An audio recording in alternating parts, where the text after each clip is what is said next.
Assalamualaikum warahmatullahi wabarakatuh. Halo semuanya, pada video ini saya akan menjelaskan contoh implementasi exception handling, file input atau output, serta pemodelan sistem menggunakan diagram UML pada program Java. Nah, program ini tuh bertujuan untuk membaca data dari sebuah file teks, kemudian menampilkan isi file tersebut ke layar. Selain itu, program ini juga dirancang agar mampu menangani kesalahan atau error yang mungkin terjadi saat file diakses, seperti file tidak ditemukan atau tidak bisa dibuka. Nah, dalam program ini, saya itu membuat dua kelas utama, yaitu file manager dan file manager ini tuh dan file read exception. Terus kelas file manager ini tuh berfungsi untuk mengelola proses pembacaan file, sedangkan file read exception digunakan sebagai custom exception untuk menangani kesalahan yang terjadi saat proses file I/O. Penjelasan tentang file I/O itu, jadi program ini tuh menggunakan konsep file I/O atau file input output, di mana data dibaca dari file eksternal menggunakan kelas file reader dan buffered reader. File reader berfungsi untuk membuka file berdasarkan lokasi yang diberikan, sedangkan buffered reader digunakan agar proses pembacaan file menjadi lebih efisien, yaitu dengan membaca file baris per baris.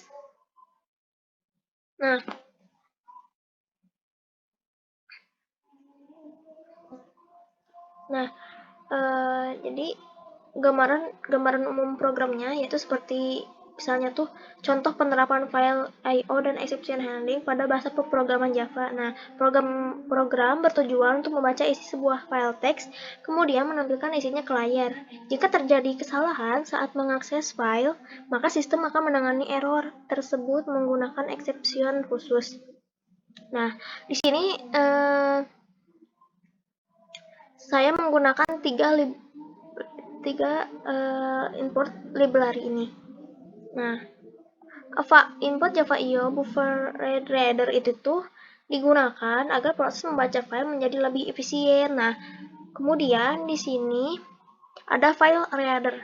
Nah, aku ketik ini tuh karena digunakan untuk membuka file teksnya. Nah, kemudian ada import Java.io exception. Nah, ini tuh digunakan untuk menangani kesalahan input atau output saat proses file berlangsung. Nah, ini tuh menunjukkan konsep file input file I/O karena program membaca data dari file eksternal. Nah, kemudian di dalam file manager ini tuh terdapat metode baca data string lokasi file. Nah, yang digunakan untuk membaca isi file. Nah, metode ini tuh dideklarasikan dengan throw file read exception.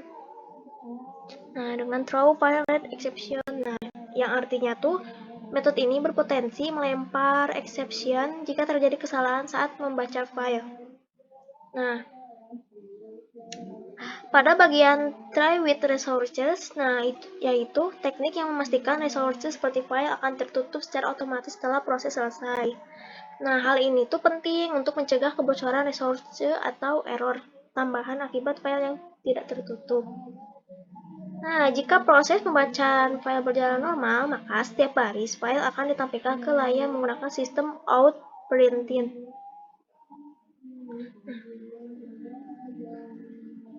Namun, jika misalnya terjadi kesalahan seperti file tidak ditemukan atau tidak bisa diakses, maka Java akan menangkap error tersebut dalam blok catch IO exception. Jadi exception bawaan Java itu berupa IO exception. Nah, tujuannya itu adalah agar pesan error menjadi lebih jelas dan spesifik, misalnya dengan menampilkan pesan sistem gagal mengakses file. Nah, jadi ketika program dijalankan dan file berhasil dibaca, maka isi file akan ditampilkan ke layar. Namun, jika file tidak ditemukan, maka program akan menampilkan pesan error dari custom exception yang sudah dibuat. Nah, selanjutnya saya akan menjelaskan tentang file exception Java. Nah, kelas ini dibuat itu adalah sebagai custom exception, yaitu exception buatan sendiri yang digunakan untuk menangani kesalahan khusus pada proses pembacaan file. Nah, pada baris ini, kelas fileRead exception dideklarasikan sebagai turunan dari kelas exception, yang artinya kelas ini tuh termasuk checked exception, sehingga harus ditangani menggunakan try catch atau throws. Nah, dengan mewarisi kelas exception, custom exception ini dapat digunakan seperti exception bawaan Java, tetapi dengan pesan yang lebih spesifik sesuai kebutuhan program. Nah, jadi kelas ini itu memiliki sebuah konstruktor yang menerima dua parameter, yaitu pesan berupa string yang berisi pesan error, dan penyebab berupa objek throwable yang merepresentasikan error asli. Konstruktor ini memanggil super pesan penyebab, yang berarti pesan ditutup dan penyebab error akan diteruskan ke konstruktor milik kelas exception. Kalau penggunaan throwable ini tuh memungkinkan program untuk menyimpan error asli seperti IO exception sebagai penyebab utama terjadinya error. Nah, hal ini tuh sangat berguna untuk keperluan debugging karena pengembangan dapat mengetahui kesalahan awal yang menyebabkan exception tersebut muncul. Nah, apa kaitannya dengan exception handling? Nah, kaitannya tuh, jadi custom exception itu digunakan di dalam class file manager ketika terjadi kesalahan saat di file manager ini, ketika terjadi kesalahan saat membaca file, seperti file tidak ditemukan atau gagal diakses, IO exception akan ditangkap lalu dibungkus ke dalam fileRead exception. Nah, dengan cara ini, penanganan error menjadi lebih rapi dan terstruktur, serta pesan error menjadi lebih mudah dipahami oleh pengguna. Sekarang di sini saya akan menjelaskan diagram UML ini. Nah, diagram UML ini menggambarkan struktur kelas dan hubungan antar kelas dalam sistem pengelolaan file yang kemudian diimplementasikan ke dalam kode Java. Nah, pada sistem ini, fokus utamanya adalah proses membaca dan menulis file serta bagaimana error ditangani menggunakan exception handling.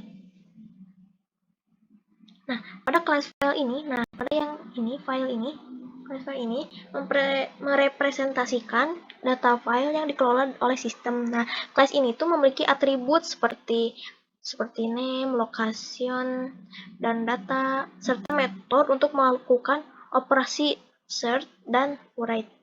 Nah, konsep ini itu sesuai dengan kode Java yang menggunakan file reader dan buffered reader untuk mengakses data file. Nah, kemudian ada class descriptor. Kelas descriptor ini, untuk descriptor ini, ini tuh berfungsi sebagai deskriptor file, yaitu informasi tambahan tentang file seperti nama file dan lokasi file. Nah, pada implementasi kode, konsep deskriptor ini direpresentasikan melalui parameter lokasi file, yaitu string lokasi file, yang dikirim ke metode baca data. Nah, selanjutnya ada abstract data. Nah, di sini tuh merupakan abstract class yang menjadi dasar untuk pengelolaan data file. Di dalam class ini terdapat metode abstract, search dan write yang harus diimplementasikan oleh kelas turunannya. Nah, konsep abstract ini tuh sejalan dengan prinsip OOP di mana struktur ditentukan terlebih dahulu sebelum diimplementasikan ke dalam kode. Nah, di sini tuh abstract data itu ada dua, yaitu class staged dan indexed. Nah, ini tuh merupakan turunan dari abstract class data ini.